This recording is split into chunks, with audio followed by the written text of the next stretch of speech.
Hello বন্ধুরা, Shahrukh kitchen with village ফুডে আপনাদের সবাইকে স্বাগত জানাই। আজকে আবারও দুর্দান্ত এক রেসিপি নিয়ে হাজির হলাম। আজকে আপনাদের সঙ্গে শেয়ার করব কচু, পুঁই শাক আর গ্লাস কাপ মাছের সুন্দর এক রেসিপি। এই রেসিপিটি খেতে কিন্তু দুর্দান্ত হয়। তো চলুন বেশি দেরি না করে শুরু করা যাক। আমি এখানে নিয়েছি গ্লাস কাপ মাছ। গ্লাস কাপ মাছের পেটি অংশটা বেশি নিয়েছি আমি এখানে নিয়ে নিয়েছি কচু কেটে পরিষ্কার করে ধুয়ে নিয়েছি। পুঁই শাক নিয়ে নিয়েছি আর নিয়ে নিয়েছি আলু। এখানে নিয়ে নিয়েছি পেঁয়াজ বাটা, রসুন বাটা, আদা বাটা, শুকনো লঙ্কা জিরে বেটে নিয়েছি। আর এখানে নিয়ে নিয়েছি সর্ষে আর কাঁচা লঙ্কা বাটা। মাছগুলো এখন আমি লবণ আর হলুদ মাখিয়ে নেব। তার জন্য দিয়ে দেব পরিমাণ মতো লবণ আর হলুদ দিয়ে সুন্দর করে আমি মাছগুলো এখানে মাখিয়ে নিয়েছি। কড়া বসিয়ে কড়া গরম হয়ে গেলে কড়াইতে আমি পরিমাণ মতো তেল দিয়ে দিলাম। পরিমাণ মতো তেল দেওয়ার পরে তেলটা গরম হয়ে গেলে এক এক করে মাছগুলো আমি দিয়ে দিলাম। এখানে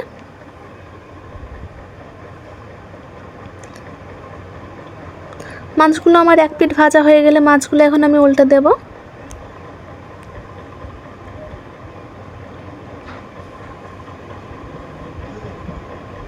মাছগুলো কিন্তু এখানে আমি সুন্দর করে ভেজে নিয়েছি। মাছগুলো আমি এখন এক এক করে তুলে নেব।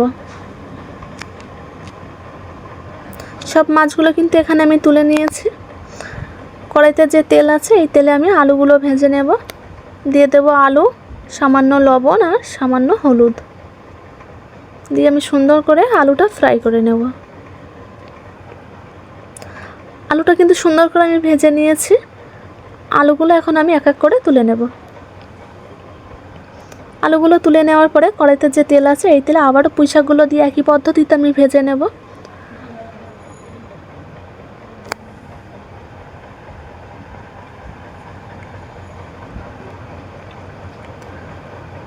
তো পুঁই শাকগুলোও কিন্তু আমি সুন্দর করে এখানে ভেজে নিয়েছি।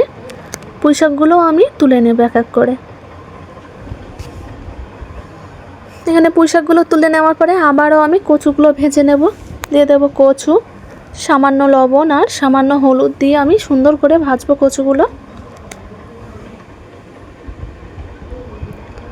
কচুগুলোও কিন্তু আমার সুন্দর মতো ভাজা হয়ে গেছে। এখানে কচুগুলোও আমি তুলে নেব। তুলে নেওয়ার পরে কড়াইতে যে তেল আছে এই তেলে সামান্য একটু তেল দিয়ে দেব। আবার তেল দেওয়ার পরে পেঁয়াজ বাটাটা দিয়ে দেব। পেঁয়াজ বাটা দেওয়ার পরে পেঁয়াজটা সুন্দর করে ফ্রাই করে নেব।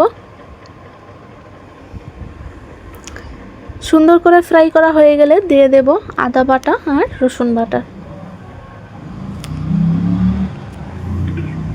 আদা রসুন বাটা দেওয়ার পরে সুন্দর করে নাড়াচাড়া করে আমি আদা রসুনের গন্ধটা একদম মেরে নেব। এই পর্যায়ে দিয়ে দেব শুকনো লঙ্কা জিরে বাটাটা দিয়ে সুন্দর করে কষাতে থাকবো। দিয়ে দেব সামান্য লবণ,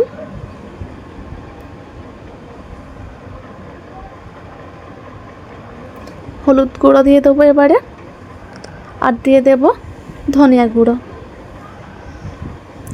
দিয়ে মশলা সুন্দর করে কষিয়ে নেব। এই পর্যায়ে দিয়ে দেব সামান্য একটু জল।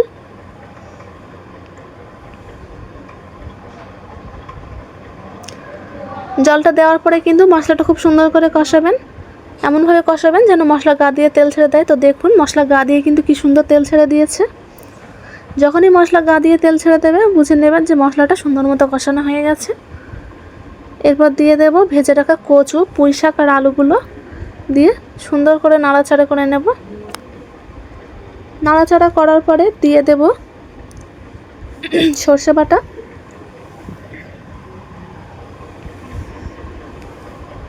এখানে আমি সর্ষে বাটাটা দিয়ে দিলাম। সর্ষে বাটা দেওয়ার পরে কিছুক্ষণের জন্য আমি ঢাকনা দিয়ে রেখে দেব। একেবারেই আপনারা জল দিতে যাবেন না। 4 থেকে 5 মিনিট মতো আপনারা লো ফ্লেমে ঢাকনাটা দিয়ে রাখবেন। এবার ঢাকনাটা খুলে দেখব। ঢাকনাটা খোলার পরে 2-1 নাড়াচাড়া করে আমি পরিমাণ মতো জলটা দিয়ে দেব। তো এখানে আমি পরিমাণ মতো জল কিন্তু দিয়ে দিয়েছি, ফোটার জন্য দিয়ে দিলাম। জলটা কিন্তু আমার সুন্দর মতো ফুটে গেছে। এক এক করে আমি মাছগুলো এখন দিয়ে দেব।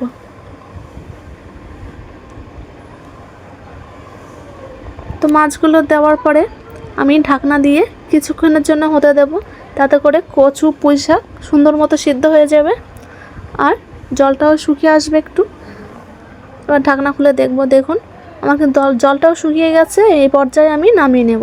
আপনারা এখানে বেশি জলটা শুকাবেন না, তাহলে আর নামানোর কিছুক্ষণ বাদে আর জল টোটালি থাকবে না, একটু জল রেখেই দেবেন। তো দেখুন আমার কিন্তু অলরেডি কমপ্লিট হয়ে গেছে, আমি নামিয়ে নিয়েছি। এই রেসিপিটি খেতে কিন্তু দুর্দান্ত হয়, অবশ্যই বাড়িতে একবার ট্রাই করবেন, আশা করি ভালো লাগবে। ভিডিওটি ভালো লাগলে অবশ্যই লাইক করবেন আর এরকম নতুন নতুন ভিডিও পেতে অবশ্যই চ্যানেলটি সাবস্ক্রাইব করে রাখবেন, যাতে আরও সুন্দর সুন্দর ভিডিও আপনাদেরকে দিতে পারি আমি।